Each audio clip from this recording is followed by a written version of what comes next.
Қайырлы күн достар, бүгін біз сіздермен осындай өте дәмді әрі тез дайындалатын бауырдан рулет жасайтын боламыз.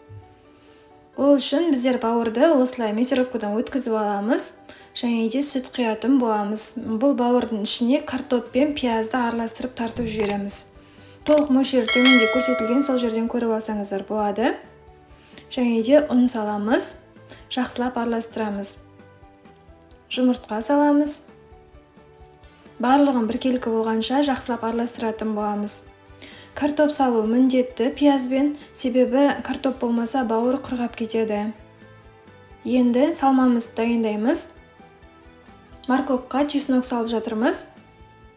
Және бұрыш саламыз. Тұз саламыз.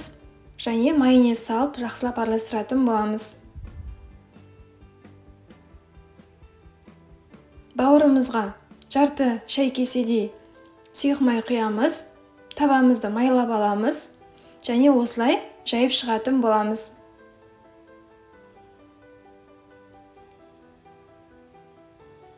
Беті құрғап пісіп жатырған уақытта келесі жағына аударамыз. Осылай шет жақтарын көтеріп қойып пышақпен қарап отырамыз. Сонда бізге келесі жағын айналдыруға оңай болады. Міне осылай піседі. Және осылай рулет қылып ораймыз. Рулет қылып орағыңыз келмесе, бауырдан торт жасасаңыз да болады. Дәл осы рецепт.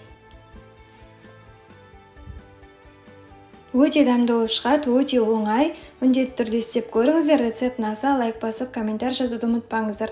Менің арнамда өте жеңіл, керемет рецепттер өте көп, сондықтан біздің арнаға міндетті түрде тіркеліңіздер. Және колокольчик басып қоюды ұмытпаңыздар. Сол уақытта бізде шыққан видеоларды бірінші көретін боласыздар. Және де достар, біздің магазинге тіркелуді ұмытпаңыздар. Нурим Уральск, парный және де мужской киімдер сатылады. Доставка барлық қалаға бар. Бағалары өте тиімді және качествосы өте керемет. Сондықтан міндетті түрде тіркеліңіздер. Өте жиі конкурстар өткізіліп тұрады.